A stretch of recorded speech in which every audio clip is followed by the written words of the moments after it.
Merci, Monsieur le Président. Je vais juste ajouter, j'appartiens à la génération des enfants de Solidarność.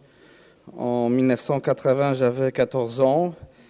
J'ai participé aux grèves des étudiants des années 1988, où j'étais l'un des porte-parole des grèves à l'université de Varsovie. Alors, étant un enfant de Solidarność, je vais parler des grands-parents. Cultura, en français, la culture a été fondée à Rome en 1947, mais de son 12e numéro a été régulièrement publié en France par la maison d'édition Institut Literacki, basée à Maison Lafitte, près de Paris. Elle a été plus d'un demi-siècle durant, jusqu'au 2000, l'an de la mort de son fondateur et rédacteur en chef Jerzy Giedroyć, le plus important mensuel littéraire et politique de l'émigration polonaise après la Seconde Guerre mondiale. La mérite en revient à Giedroyć, qui a su réunir autour de lui les meilleures plumes de son époque, telles Witold Gombrowicz, le prix Nobel Czesław Miłosz, Józef Czapski, Stanisław Vincent, Jerzy Stępowski, Andrzej Bobkowski, Konstanty Kot-Jeleński, Gustav Herlich-Grudziński, ou après 1968 et son émigration forcée suite aux répressions antisémites, Leopold Unger, le fameux bruxellois, pour ne citer que quelques-uns les plus connus. Ici présent, Czesław Bielecki, alias Maciej Poleski, écrivit sous pseudonyme pour Kultura dans les années 80. Adam Michnik, le rédacteur en chef de Gazeta Wyborcza, le premier journal libre après 1989, où j'ai eu l'honneur de travailler depuis sa création jusqu'au 2005, n'hésita pas à écrire. Si la pensée politique polonaise avait conservé une permanence, c'était à Kultura parisienne que les intellectuels polonais le devaient. Quand les autres périodiques polonais en exil se sont gardés d'un brin d'un soupçon de la collaboration avec la Pologne, Giedroyć a résolument ouvert Kultura aux textes des auteurs vivant sous un régime communiste qui ont voulu échapper à la censure politique. Kultura résonnait dans ses lecteurs parce qu'elle était sans tabou.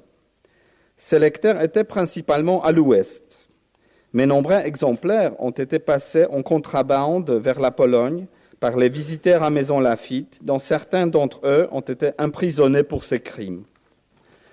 Grâce à ça, Kultura a été lu en Pologne par les intellectuels ainsi que par leurs bureaux de la police secrète ou des dirigeants de la comité centrale de la partie ouvrière. Difficile de dire combien il y a eu ces lecteurs en Pologne. Kultura a été recopié, réimprimé en clandestinité.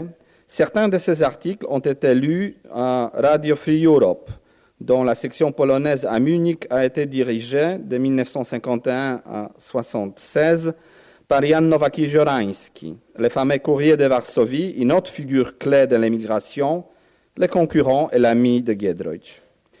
C'est comme ça, par Wolna Europa, étant étudiant, j'ai découvert Kultura au début des années 80.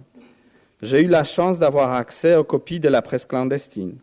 Plus tard, j'ai lu, ou plutôt j'ai dévoré Kultura à la bibliothèque de l'Université de Varsovie, où elle a été dans la collection des retenues, néanmoins ouverte aux étudiants de la faculté de l'histoire. Au moment de la Deuxième Guerre mondiale, quand elle a éclaté, Giedroyć, 33 ans, était un homme de couloir de pouvoir de la Deuxième République. En 1939, il a dû entrer au Parlement. Il était l'homme de droite, en même temps très critique de la corruption patente des colonels de Piłsudski ou de la politique répressive contre des minorités, en particulier les Ukrainiens. Il condamnait le traitement des prisonniers par les colonels Kostek-Biernacki et Bereza-Kartuska, si même il considérait que la création de ces camps d'internement des opposants politiques a été une nécessité, car les partis de la centre-gauche, citation, Centrolev était une menace réelle destinée à faire une révolution en Pologne. La guerre a tout détruit. Tous ces querelles sont devenues sans quelconque importance.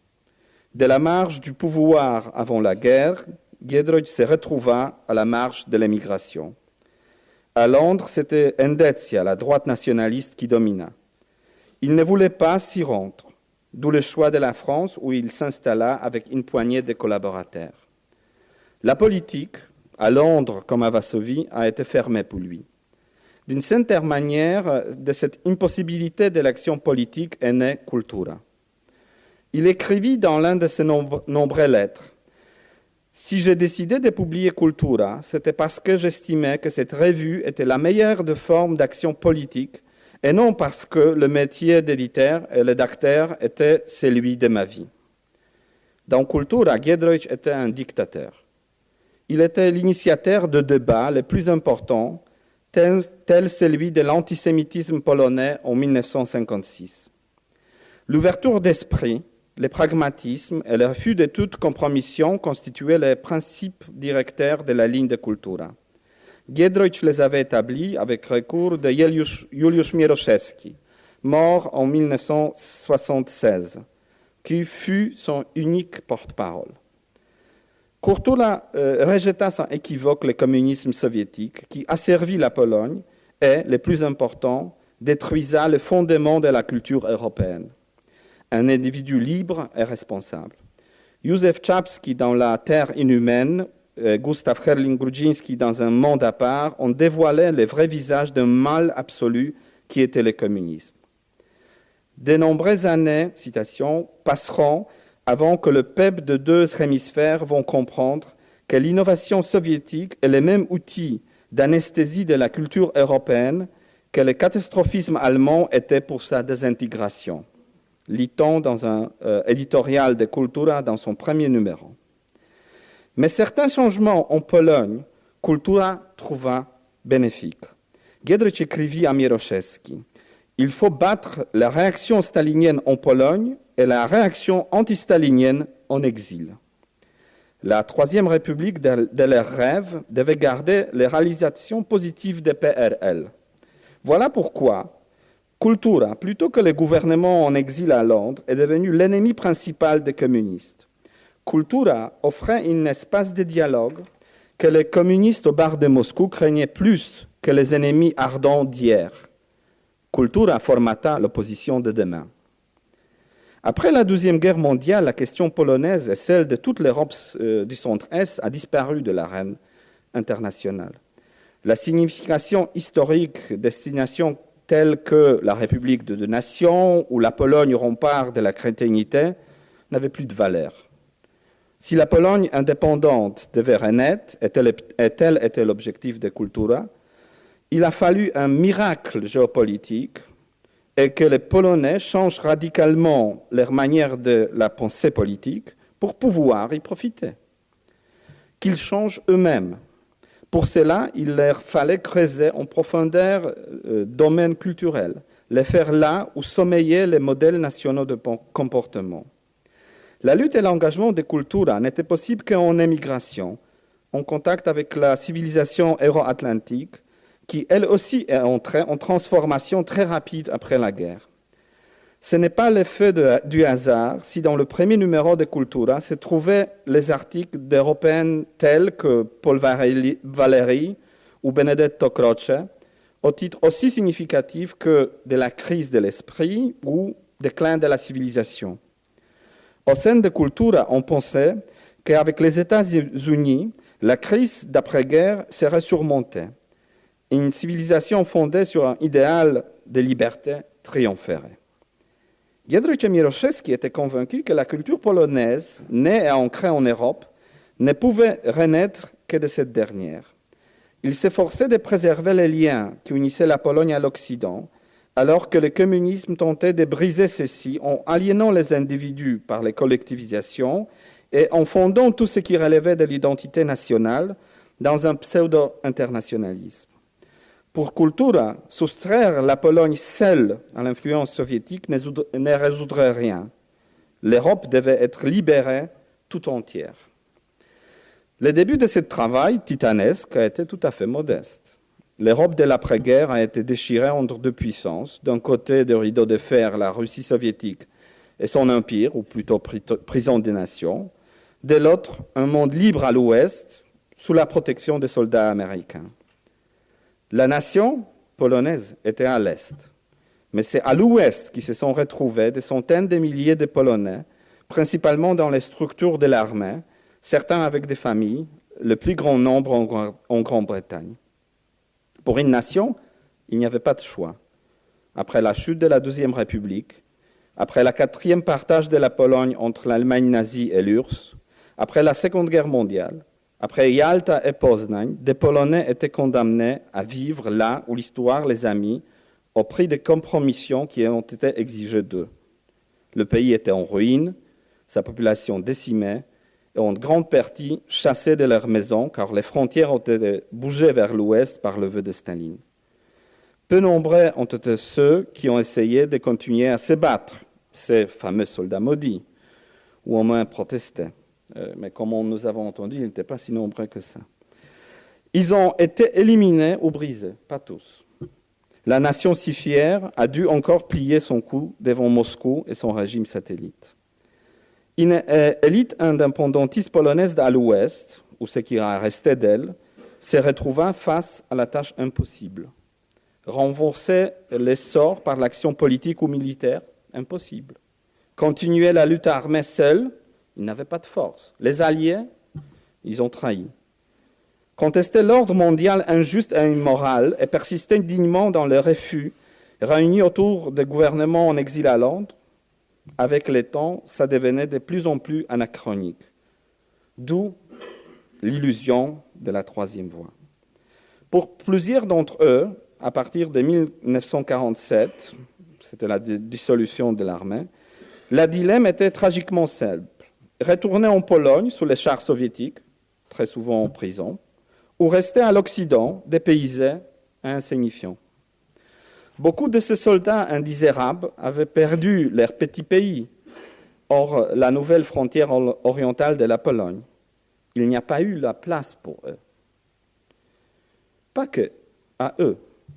Presque tous les peuples d'Europe sont maintenant dans la position d'un rat dans la baignoire, cherchant en vain un moyen de sortir des murs lisses. Résumé en 1948 dans Kultura, Paweł Chostowicz, Jerzy Stępowski. Comme cette réalité sans espoir devait être pesante. La discussion sur la troisième place, Giedroyć a commencé en publiant le texte d'un écrivain, Andrzej Bobkowski, qui s'appelait « En retrait », dans les numéros 16-17 de Kultura en 1949. Bobkowski en avait marre de la Pologne, de l'émigration, de l'Europe tout entière. Sur le vieux continent, il voyait seulement, citation, « de queues sans fin, chaque jour de lois nouveaux qui pénétraient de plus en plus profondément dans la vie d'individus, avec un cocorico incessant sur la liberté, le respect des droits de la personne humaine. » Bobkowski a pris un bateau et fui loin, parce qu'il a voulu rester un Européen, vrai, un homme libre, ayant, citation, toutes les qualités qui témoignent de sa supériorité d'autrefois. L'esprit d'entreprise, l'ouverture à un risque raisonnable, la capacité de jugement individuel, la désobéissance. Pour Bobkowski, son choix de vivre à Guatemala était l'antidote à la, citation, peste de l'étatisme, de la tête aux pieds, de la bureaucratie, de la centralisation et du nationalisme bornais. En Amérique centrale, il a fondé son atelier de jouets. Il produisait des modèles miniatures d'avions. Il bricola la nuit dans le bois avec des couteaux de cuisine. En 4 mois, il a gagné assez d'argent pour se procurer une fraiseuse. Il bricolait et il écrivit « Je suis enfin libre, si libre que je peux enfin mourir de faim. Personne ne va m'empêcher. » Et c'est le sentiment le plus magnifique du tout. Le choix radical de Bobkowski lui a permis, comme écrivit dans Cultura de l'Argentine Witold Gombrowicz, d'élaborer une certaine distance entre nous et la patrie. L'auteur des Transatlantiques était sûr, citation, « Nous avons besoin de rompre émotionnellement et intellectuellement avec la Pologne afin d'obtenir par rapport à elle la plus grande liberté d'action pour être en mesure de la créer. » La grande littérature de Gombrowicz, de Bobkowski, de Herling-Grudzinski et tant d'autres a été pour Giedroyć une matière première pour recoller sur les sons de la culture polonaise post-noble et romantique du XIXe siècle un nouveau modèle de la polonitude digne de la seconde moitié du XXe siècle. L'indépendance de l'avenir devait être une création, pas une restauration, a résumé Andrzej Mansfeld la politique de culture. Création de la Troisième République était une nécessité, car des marais biélorusses de la Deuxième, si chers à Giedroyć, se sont séchés à jamais. Pour continuer la discussion, Giedroyć a choisi une voie opposée à celle de Bobkowski. Texte de Zbigniew Florczak, Le voyage au-delà de l'horizon, dans le numéro 20 de Cultura. Avoir un billet, sortir, aller quelque part très loin d'ici, tel était un rêve de Florczak, auteur de l'expression « le club de locataires de la troisième place ». Comme Bobkowski, il ne croyait pas dans la vitalité du tronc européen. Il ne voyait aucune recette contre le soviétisme qui avait, citation, les symptômes d'agressivité idéologique, alors qu'ici, à l'Ouest, il n'y a que les diverses formes de la conservation du passé. Là-bas, la terre bouge. Ici, on met dans les boîtes les formules desséchées. Qu'est-ce qui reste à défendre? Les musées et les archives? Florczak affirma que, citation, les soviétiques donnent, bon gré mal gré, des impulsions pour bouger la civilisation de l'avant et que, après eux, il restera quelque chose de fertile, un bout, comme après la grande inondation. Il apercevait en péril la démocratisation de l'armée, l'augmentation des tirages des livres ou des vacances payées pour le pauvre. La question posée par Florczak en 1949 est toujours d'actualité. Quoi de mieux?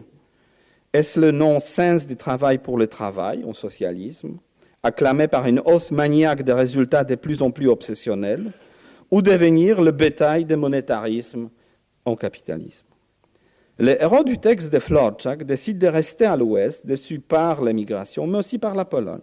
Parce que si même il y a eu de bon qui restera pour toujours, ça a été créé, citation, en marge d'un crime vulgaire qui à l'Est est devenu la technique de pouvoir. Les narrateurs de voyage au-delà de l'horizon rêvaient des troisième lieux. Florczak lui-même a fait en 1949 le choix inverse. Il retourna en Pologne. Son troisième voie, il l'a retrouvé seulement après 1968. Il retourna aux pages de Cultura, où il écrivit sous le pseudonyme Pelikan. Le texte le plus long dans les discussions sur le club de la troisième lieu, dans le numéro 23 de 1949, a donné l'écrivain le plus connu et lu à l'époque, Melchior Wańkowicz. Comme Bobkowski et Florczak, il a également rejeté Londres et le gouvernement en exil, noyé dans les querelles stériles.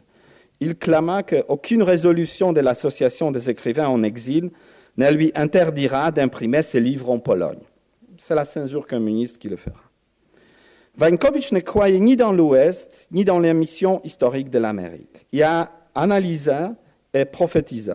En 1949, je pense que la Russie va gagner, mais ne pourra pas organiser du monde et va exploser.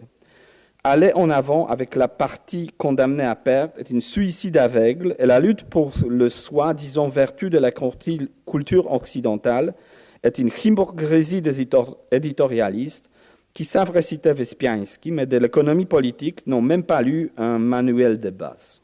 Fin de citation.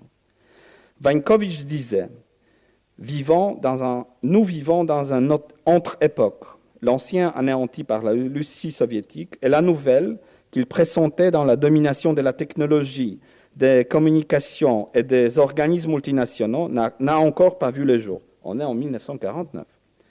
Entre époques, tel était le titre de son manuscrit qu'il a proposé à Giedroyć, mais le rédacteur de Cultura l'a rejeté. Le livre était trop long, 400 pages, et les risques financiers trop grands.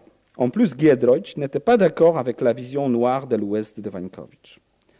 L'auteur de Monte Cassino, le plus fameux livre de Wańkowicz, n'attendait rien de positif de la révolution soviétique non plus, mais il a salué quand même la réforme agraire en Pologne.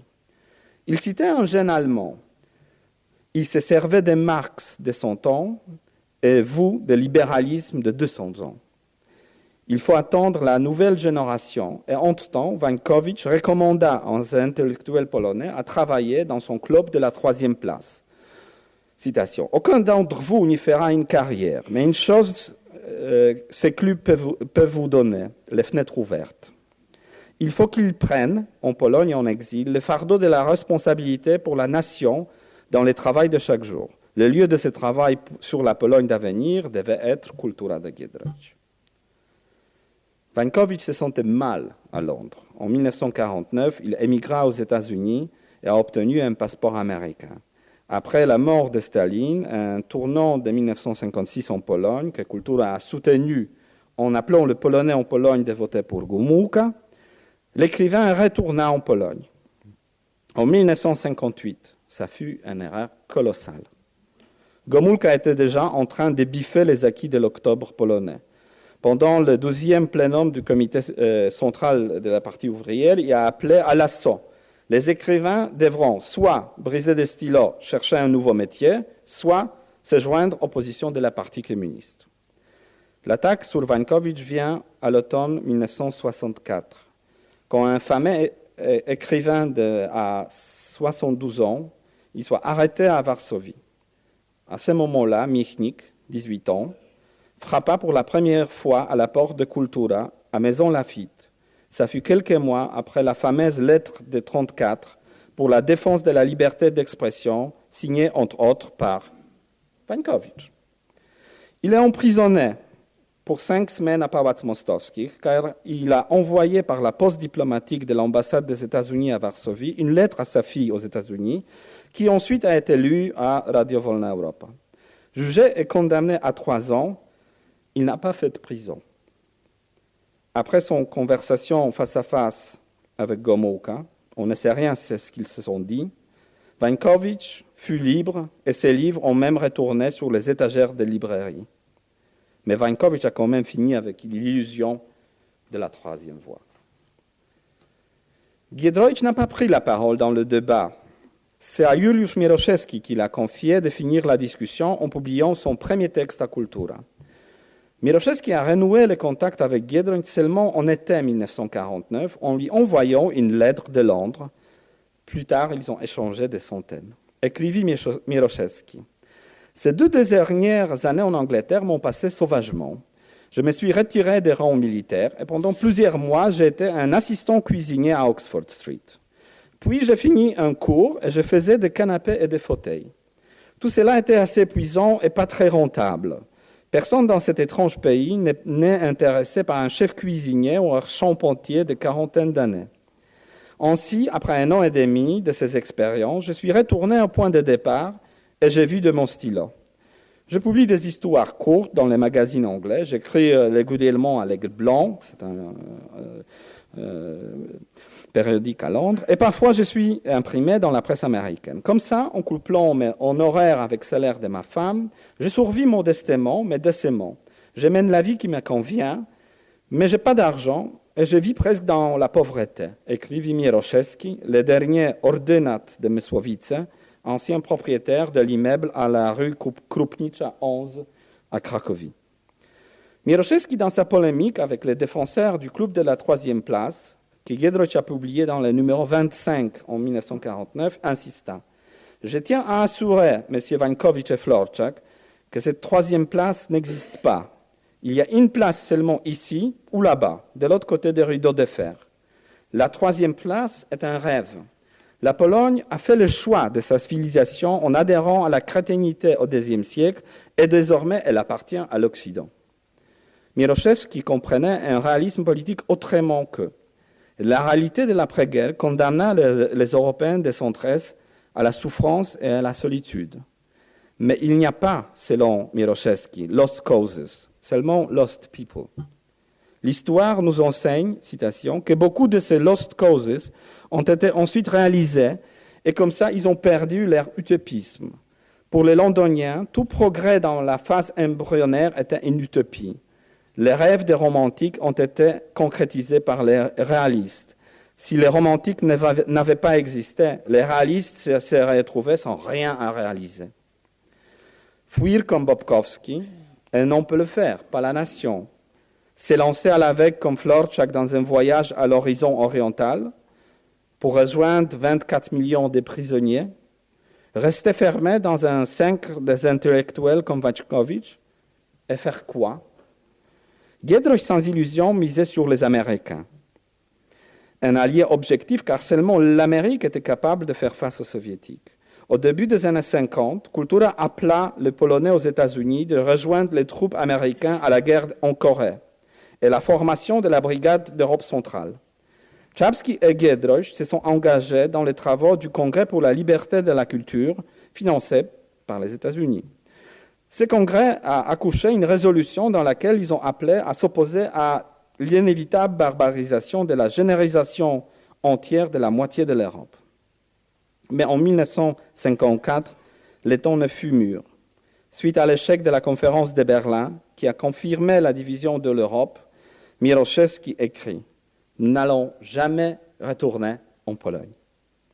À partir de 1956, Kultura a commencé à miser sur la libération de la Pologne par ses propres forces, révolte généralisée dans une conjoncture géopolitique propice.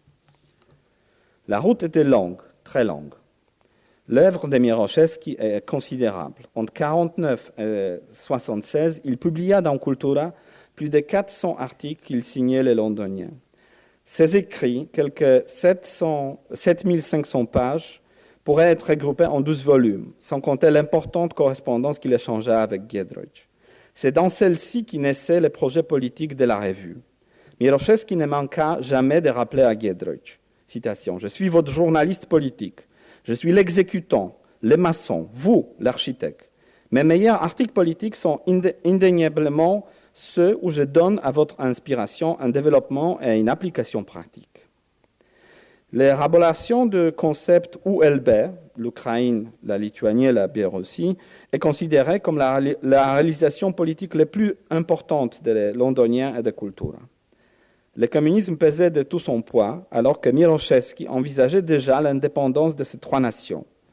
Les territoires de confins orientaux de l'ancienne Pologne, si importants pour sa culture et son histoire, devaient faire partie de ces trois nouveaux États. C'était un concept très en avance sur les aspirations même des élites de ces pays. Il permettait de redonner le dynamisme à la question polonaise, de la placer au centre de la lutte pour la liberté des peuples d'Europe. Des centaines de lettres arrivent à Maison Lafitte. Wilno et Lwów sont et sont toujours polonais. La revue, néanmoins, rejeta le principe de retour aux frontières de 1939, défendu par le gouvernement en exil à Londres. Mieroszewski, dans un texte intitulé « Sur la tombe de l'éléphant de la cause polonaise » en 1962, écrivit « Nous devrions abandonner la doctrine romantique selon laquelle l'intérêt national est une chose indépendante, enfermée dans la coquille d'un État souverain. Nous sommes non seulement les émigrés politiques de la Pologne occupée, mais aussi de la moitié du monde assujetti par Moscou. Si nous exigeons d'autrui une politique de la libération, nous devons la mettre en pratique nous-mêmes à l'égard des Ukrainiens, des Lituaniens et toutes les nations opprimées par la Russie soviétique. Mais quelle relation future avec ses voisins? Mieroszewski, comme beaucoup en exil, estimait que l'idéal serait de créer une confédération centre-européenne. Un tel modèle exigeait l'abandon de toute ambition de domination culturelle ou politique des Polonais sur les autres peuples de la région et la recherche d'une collaboration réelle. Pour que cette confédération voie le jour, il fallait rompre avec les canons de la politique polonaise, l'antagonisme avec l'Allemagne et la Russie, ainsi qu'avec les mépris envers les aspirations indépendantistes des peuples à l'est de la Pologne. L'idée en soi n'était pas nouvelle, déjà car le Renner et Otto Bauer, des sociodémocrates autrichiens, avaient évoqué ça au début du XXe siècle. Les Hongrois, László Teleki et István Kossuth, avaient réclamé une fédération danubienne. Les fondateurs de la Tchécoslovaquie indépendante, Thomas Masaryk, voyaient volontiers une fédération des nations libres de la Baltique à l'Adriatique. Il y avait, między morze, de mer Baltique à la mer Noire de marszałek Piłsudski. Avant la Seconde Guerre mondiale, Prague et Varsovie ne parvinrent pas, malheureusement, à s'entendre, principalement à cause du conflit sur Zaolzie, mais également parce que Piłsudski regardait à l'est et à l'ouest, tandis que Masaryk s'intéressa au nord et au sud. Mieroszewski constata « Personne ne voulait parler de confédération avec des Polonais, qu'on soupçonnait, à juste titre, être anti-allemand et anti-russe. Le londonien expliqua que les conflits de la Pologne avec l'Allemagne et avec la Russie étaient d'un ordre complètement différent. L'un portait sur les frontières, l'autre, par la différence avec le passé, portait sur un choix de civilisation. Et aucun de deux n'était insurmontable. Pour Miroshevski, le totalitarisme communiste, dans sa version russe, était monumental, sinistre et menaçant. Dans la version polonaise, il était provincial et de second ordre. Voilà pourquoi un Polonais libre devait se battre contre la soviétisation qui distillait dans son âme les vapeurs de la médiocrité. Mais il fallait commencer par les plus durs, la réconciliation polono-allemande. Dans l'article « Les Allemands » en 1954, Kultura fut la première à proposer aux intellectuels allemands de dialoguer. Hélas, cela ne verra pratiquement aucun écho en Allemagne, d'ailleurs, comme la lettre des évêques polonais aux évêques allemands 11 ans plus tard. Miroshevski remarqua qu'en déplaçant la frontière de la Pologne vers l'Oder et la Neisse, l'Alsacienne, d'un point de vue géographique, Staline rapprochait les Polonais de l'Europe, mais du point de vue de la civilisation, il les a éloignés en les plaçant sous la coupe soviétique. Miroshevski était favorable au maintien de cette frontière, mais il combattit ceux qui, pour défendre les terres couvrées à l'ouest, étaient prêts à collaborer avec l'URSS.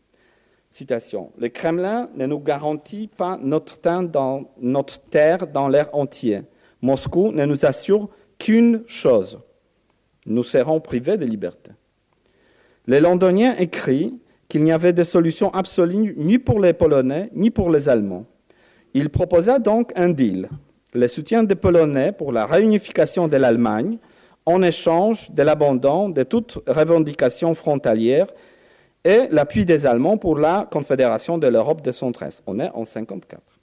Il expliquait que cela permettrait de réintégrer l'Allemagne entière dans cette Europe dont il s'est exclu elle-même par la crime de guerre. Giedroyć clama dans la Fédération européenne, les problèmes des frontières perdraient de sa gravité. Cela devait permettre aux expulsés allemands, mais aussi aux Polonais en exil, de regagner leur maison dans leur petite patrie réciproque. Accepter la frontière sur Oder-Neisse signifia accepter la frontière orientale polonaise sans Vilno et Lvov, qui ne devait plus être la limite de l'Empire russe, mais des pays libres. Citation. Le droit d'entrée dans la prochaine alliance fédérale de toute l'Europe revient non seulement aux nations qui étaient des États indépendants en 1939, mais également aux Ukrainiens et aux Biélorusses, affirma Kultura.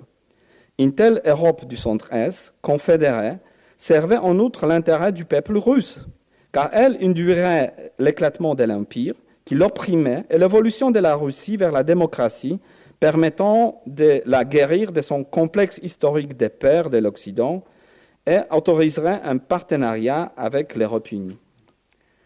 Dans le dilemme traditionnel de la politique polonaise, ni avec l'Allemagne, ni avec la Russie, Kultura avait opté pour Allemagne réunifiée, pour la Russie démocratique, avec ULB indépendant dans la Fédération européenne.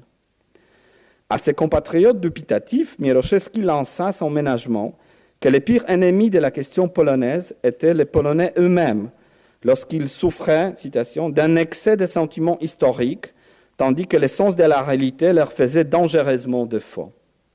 En citant Gombrowicz, Miroshevski répétait qu'il fallait libérer les Polonais de la Pologne, afin qu'ils puissent créer leur patrie à nouveau et se réconcilier avec eux-mêmes, leurs voisins et avec le monde. Kultura excluait qu'on leur revient aux démons nationalistes du passé, une fois les communistes vaincus.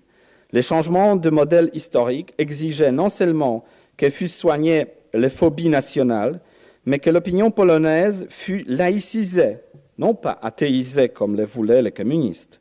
Pour Kultura, rejet de l'esprit des clochers et de la xénophobie ouvrirait cette partie à l'Europe.